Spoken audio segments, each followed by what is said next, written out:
Welcome to Muscles. This is my favorite chapter. This is going to focus a lot more on the muscle physiology and how things work. So let's talk about the characteristics of a muscle and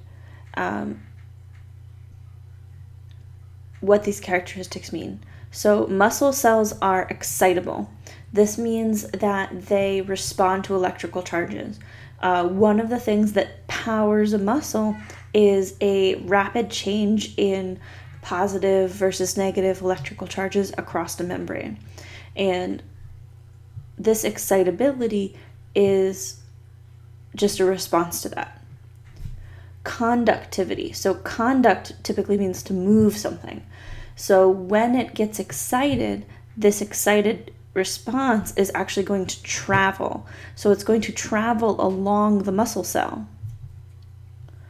Contractility. So the ability of a muscle cell to shorten. So when you use a muscle, so if you take your arm and flex it, your biceps is contracting, it's shortening.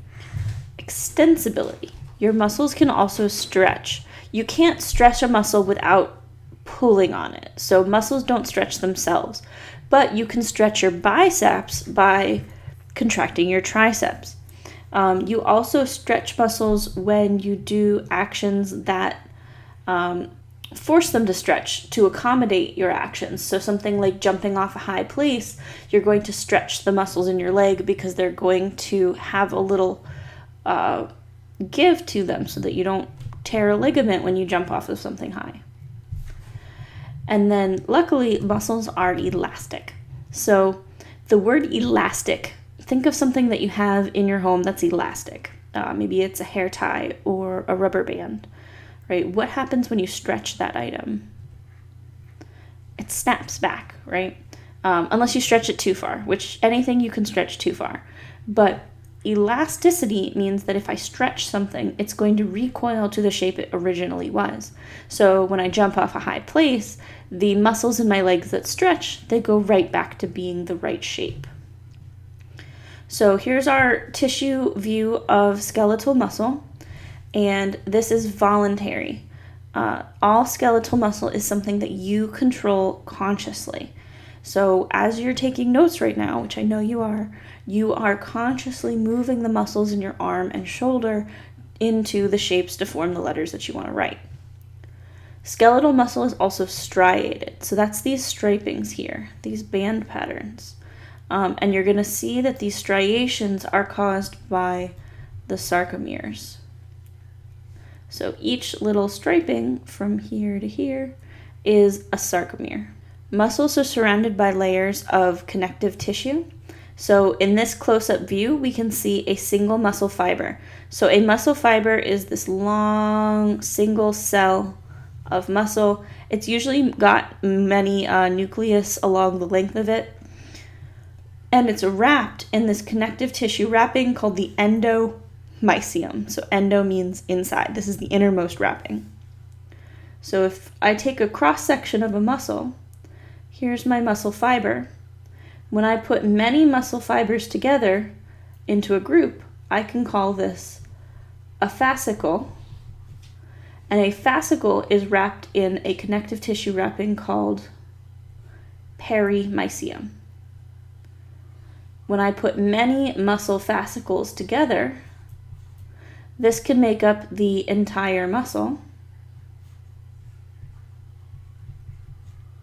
And it's covered in an outer wrapping called the epimysium.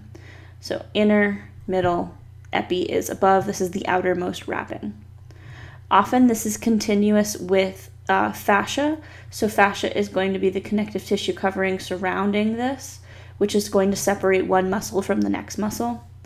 And then that fascia is going to be continuous with whatever tendon is going to attach it to the bone.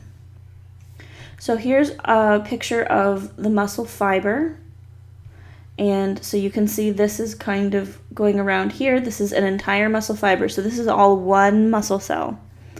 And this outside wrapping here is actually the cell membrane. So we're not showing the connective tissue wrapping. So the connective tissue wrapping would be another layer around here, and if I had that, it would be the endomysium.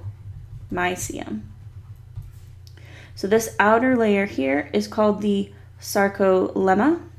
So this word sarco here means muscle. So anytime you see sarco, it just means muscle. So sarcolemma is the fancy muscle name for the plasma membrane. And the inside here, we have the sarcoplasm. So this is just the muscle cytoplasm. And it gets a special name because it's a special type of cell. It's a muscle cell. You can see here's the nucleus. It's actually got multiple nuclei along this long cell. There's another one over here. Because this cell is really big, it needs multiple nuclei to function. Myofibrils. So myofibrils, here you can see they're circular here in cross-section. Here's another myofibril. Here's another one. These are long cords of protein. So these are the actual contractile proteins. And so these are made up of, these are what make up the sarcomeres. So here's a sarcomere, here's a sarcomere, there would be another one. So the sarcomeres run end to end, and they're made up of these myofibrils. So myofibrils are cords of these myofilaments. There are two types of myofilaments. There's myosin and actin that make up these different myofilaments. Remember, all the way back to the anatomy of the cell, there was a specific structure called the smooth endoplasmic reticulum. And one of its functions was to store calcium.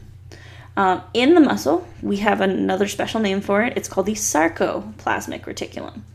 Just think S for sarco, S for smooth. So that is here in blue. And you can see it kind of running like a net all the way throughout this tissue. And it's got these enlarged portions at the ends called terminal cistern. Terminal means end. Cistern is like a storage place. So all of this blue netting here is the sarcoplasmic reticulum. And one of the main functions that we're going to need in the muscle fiber is when the cell gets excited, it's actually going to release that stored calcium. And that's going to allow the muscle to contract. And then when the muscle is done contracting, the calcium will go back into that sarcoplasmic. T-tubules are portions of the sarcolemma, so remember that's the plasma membrane, that folds down into the cell. So you can see those in purple here. And they happen right in between those terminal cisterns. And they come from the outer portion, so you can see the openings here that are going to go down into those T-tubule. And T stands for transverse. So transverse tubule, because it's going to cut this in a transverse plane. And this is how the electrical impulses actually get down into the cell. So when the muscle needs to contract, it's going to get a signal. And that signal is going to start at the plasma membrane. It's going to travel down these T-tubules, and then it's going to tell the sarcoplasmic reticulum, which is right next to the T-tubule, to go ahead and release the calcium, which can start our muscle contraction. So take a moment and explain the structural differences between the endo, peri, and epimysium.